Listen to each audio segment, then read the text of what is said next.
Manusia adalah binatang yang bertanya. Semakin banyak bertanya, maka dia akan semakin paham akan dunia, ilmu pengetahuan, dan akan semakin maju dan utuh menjadi manusia yang sebenar-benarnya. Pemahaman ini menjadikan dasar untuk mempertanyakan segalanya dan berusaha mendapatkan jawaban atas pertanyaan itu dengan 3 metode ilmiah. 1 burhan, 2 jadal, 3 katabah. Maka ketika kita asik bermain pada pertanyaan dan mencari jawaban, banyak karya ilmiah lahir. Ingatkah kita buku textbook kedokteran modern pertama dunia yang berjudul Qanun al-Fatib atau The Canon of Medicine ini disimpan di Paris saat ini bukan karena hal-hal gaib, tapi melainkan mengangkat semangat Iqra dari Al-Quran. Al-Quran memberi perintah untuk membaca, dengan filsafat Yunani kuno yang memberikan pencerahan dan arah berpikir logis. Ibn Rus menciptakan ilmu kedokteran melalui riset panjang, dan Iqra menjadikan pengamatan alam serta makhluknya. Maka hasilnya bukan saja kitab kedokteran, melainkan juga desain-desain rumah sakit yang kita kenal, yang kemudian ditiru oleh Raja Perancis Louis XIV dan kemudian diambil dari rumah sakit buatan Ibn Rushd di Ankara, Turki. Indonesia hari ini memiliki sebuah visi namanya Poros Maritim Dunia, merupakan visi Presiden Jokowi dengan sebuah game changer yang mampu menandai perubahan haluan pembangunan Indonesia menuju outward looking defense dan outward looking economic. Mampu mencapai keberdikarian dalam infrastruktur, teknologi maritim, dan dirgantara, di mana ambisi maritim ini bukan saja untuk memenuhi kepentingan nasional, tetapi juga untuk mencapai posisi sebagai negara poros dalam regional dan global. Di era smart world ini, dengan senjata smartphone yang digunakan oleh kita dengan cara-cara tidak smart, kita harus berani mengakui bahwa kita telah mengalami kekosongan intelektual dan kompleksitas rendah diri terkait pemikiran, kebijakan strategis, dan kita sekarang berhenti bicara tentang ideal military posture, fleet in being, command and control, bahkan mungkin lupa bagaimana caranya kita menguasai laut. Hal di atas adalah kecacatan yang tidak membuat saja Indonesia kehilangan tradisi strategis dan implikasinya, tapi juga berdampak magnitud pada isu ekonomi biru, pertahanan, serta isu kebijakan luar negeri di tingkat regional dan global. Pasar pembuatan kapal global bernilai sekitar 120,6 miliar dan akan menjadi 175 miliar dolar pada tahun 2025. Secara geografis, Asia Pasifik saat ini merupakan pasar pembuatan kapal terbesar. Meningkatnya perkembangan transportasi regional juga pembuatan kapal secara signifikan mempengaruhi pertumbuhan pembuatan kapal, dan Cina menyumbang 37,2% pasar pembuatan kapal global. Diikuti oleh Jepang, Tsuneshi Shipbuilding, kemudian Fincantieri Italia, Sembcorp Marine Singapore, CIC dan CSC Cina, kemudian United Shipbuilding Corporation Rusia, kemudian GSC Rusia, dan yang terakhir menurut saya Al Zaitun hadir dengan langkah kecil tetapi pasti dan mampu mewujudkan Indonesia Raya dengan kekuatan sebagaimana Jepang, Cina, Italia, Rusia, dan seterusnya.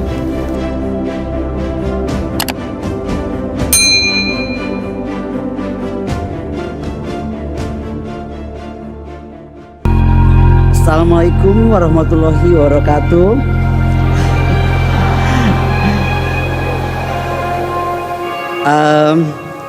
Saya ini kok agak gemper ya di sini ya. Assalamualaikum, salam sejahtera, dan mari hari ini bersama kita mulai dengan doa menyambut kebaikan dan kebijaksanaan untuk memulai tahun baru Islam 1445 Hijriah. Baruka ata Adoni Elohinu melech haolam. Blessed are you, Lord, God, King of the universe.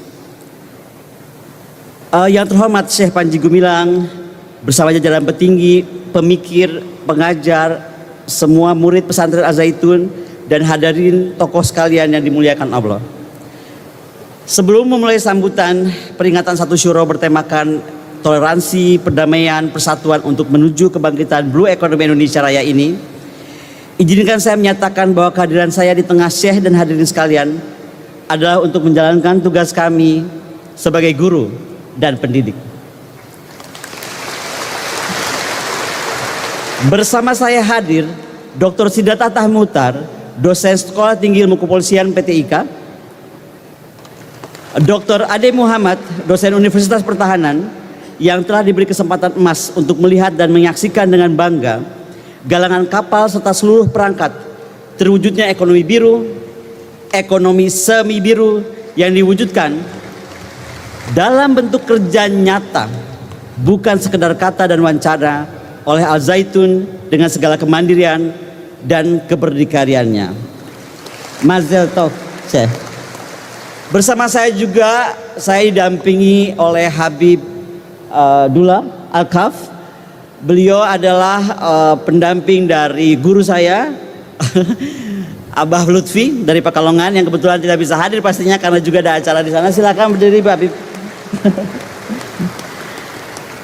Latar belakang saya yang dibesarkan dalam keluarga dengan percampuran agama yang begitu damai, dengan dasar pendidikan yang saya alami di masa kecil saya di Sekolah Dasar Jenderal Mustopo di Bandung, kemudian kesempatan saya menyelesaikan penelitian pendidikan saya S3 di Tel Aviv dan Yerusalem, membuat saya demikian beruntung karena kemudian menjadikan saya hari ini seorang Qonirah Kunini Bakri yang hidup dalam alam pemikiran tidak selebar daun kelor, meskipun belum mampu seluas Samudra Biru.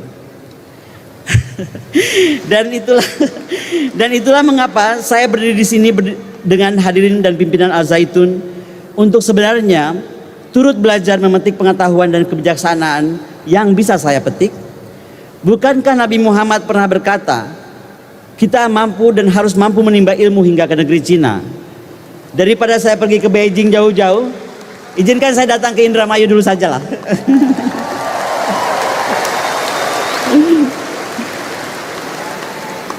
Abad pertengahan Eropa yang disusul dengan kejatuhan Emporium Romawi pada 1330 mengawali era kegelapan Eropa, dan ini adalah era di mana tumbuh berkembang gerakan anti ilmu pengetahuan. Di Indonesia, abad kegelapan terjadi karena dua hal. Ketika era kolonialisme, dan kemudian kita memasuki era baru, era sok pintar, sok paling tahu, dan sok paling benar di tengah-tengah abad smartphone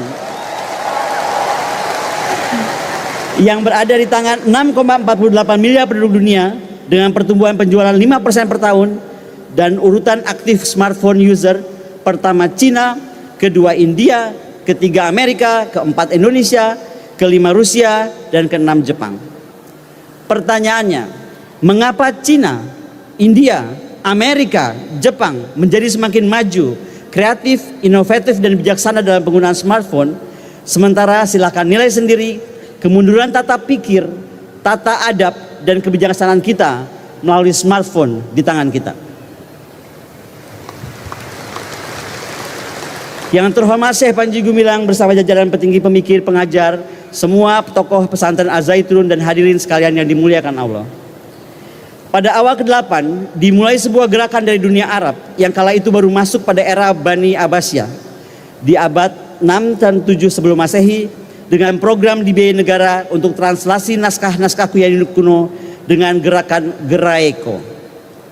Terdapat dua faktor pendorong. Pertama, kesuksesan Bani Umayyah dalam meliterasi masyarakat Islam, dan adanya kebutuhan pada pola berpikir maju untuk mencapai kemajuan yang lebih melompat lagi. Hal ini didapatkan melalui pemahaman naskah-naskah dan arsip Yunani kuno, Socrates, Aristoteles, Plato, Pythagoras, dan lainnya.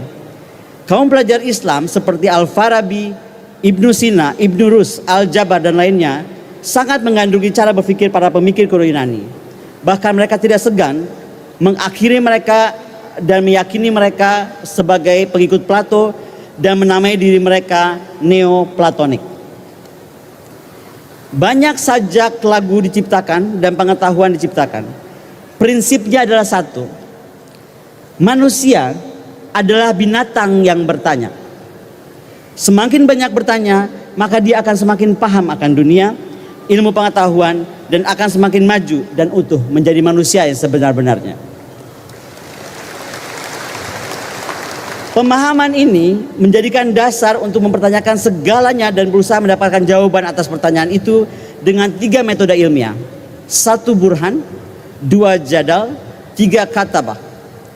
Maka ketika kita asik bermain pada pertanyaan dan mencari jawaban, banyak karya ilmiah lahir. Ingatkah kita buku textbook kedokteran modern pertama dunia yang berjudul Qanun al-Fatib atau The Canon of Medicine ini disimpan di Paris saat ini bukan karena hal-hal gaib, tapi melainkan mengangkat semangat Iqra dari Al-Quran. Al-Quran memberi perintah untuk membaca, untuk dengan filsafat Yunani kuno yang memberikan pencerahan dan arah berpikir logis. Ibn Rus menciptakan ilmu kedokteran melalui riset panjang, dan Iqra menjadikan pengamatan alam serta makhluknya. Maka hasilnya bukan saja kitab kedokteran, melainkan juga desain-desain rumah sakit yang kita kenal, yang kemudian ditiru oleh Raja Prancis Louis XIV dan kemudian diambil dari rumah sakit buatan Ibn Rushd di Ankara, Turki. Indonesia hari ini memiliki sebuah visi namanya Poros Maritim Dunia, merupakan visi Presiden Jokowi dengan sebuah game changer yang mampu menandai perubahan haluan pembangunan Indonesia menuju outward looking defense dan outward looking economic. Mampu mencapai keberdikarian dalam infrastruktur, teknologi maritim, dan dirgantara, di mana ambisi maritim ini bukan saja untuk memenuhi kepentingan nasional, tetapi juga untuk mencapai posisi sebagai negara poros dalam regional dan global.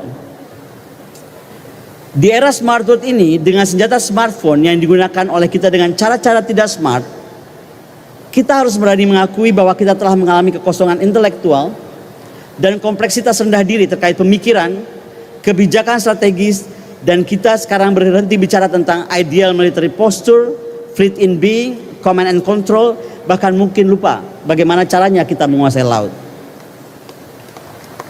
Hal di atas adalah kecacatan yang tidak membuat saja Indonesia kehilangan tradisi strategis dan implikasinya, tapi juga berdampak magnitud pada isu ekonomi biru, pertahanan, serta isu kebijakan luar negeri di tingkat regional dan global. Mengapa momen 1 Suro ini menjadi momentum penting bagi saya dan kita semua untuk berefleksi diri dengan harapan akan diikuti oleh banyak manusia Indonesia lainnya? Sejarah dapat menjadi referensi untuk meningkatkan perencanaan dan pelaksanaan masa depan. Bagaimana menggunakan perspektif sejarah untuk menyusun strategi maritim berbasis kontrol dan penguasaan ekonomi seperti yang dilakukan oleh Al-Zaitun, agar mampu dengan jelas mengidentifikasi bagaimana menyempurnakan kebijakan dan strategi mencapai kepentingan nasional kita. Leluhur kita memiliki visi maritim yang tegas dan konsisten, memiliki strategi perang laut, dan komit dalam mewujudkan kemampuan command of the sea. Rainha de Jepara, Ratu Kalinyamat, adalah musuh yang dihormati Portugis karena armada perangnya dan pemerintahannya mampu mendukung industri galangan kapal.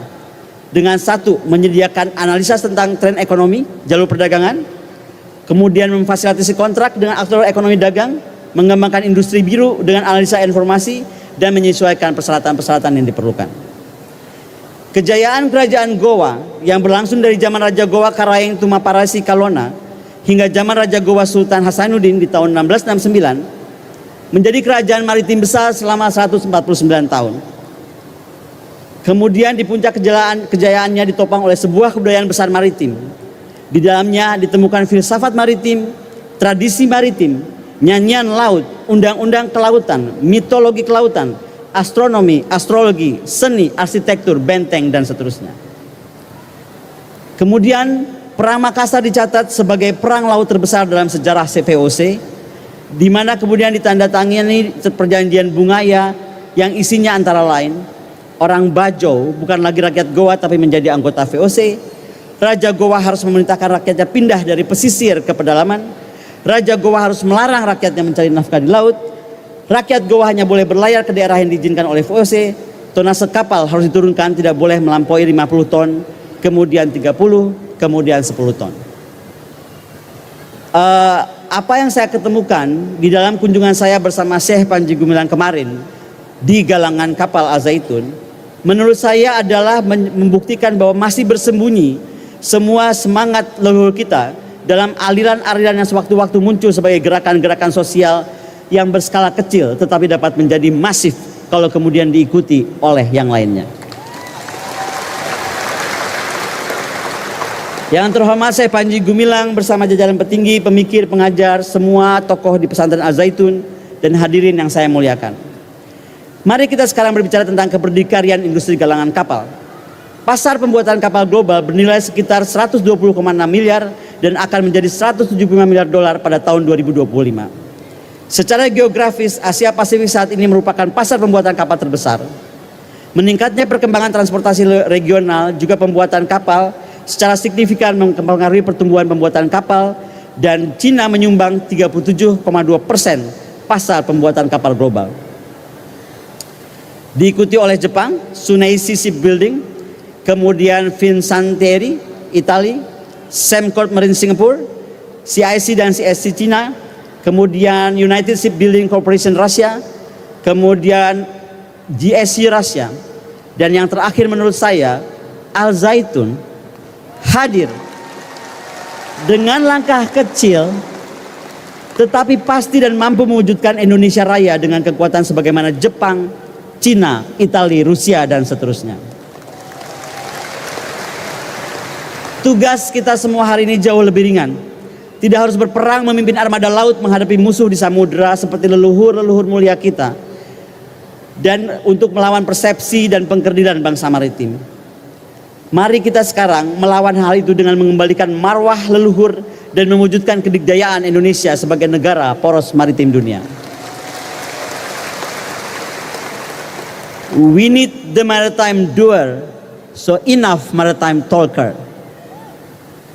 Sekali lagi hormat saya untuk Syekh Panji yang telah dengan demikian mandiri dan berdikari melahirkan kapal-kapal 1, 2, 3, ratusan, jutaan, dan seterusnya.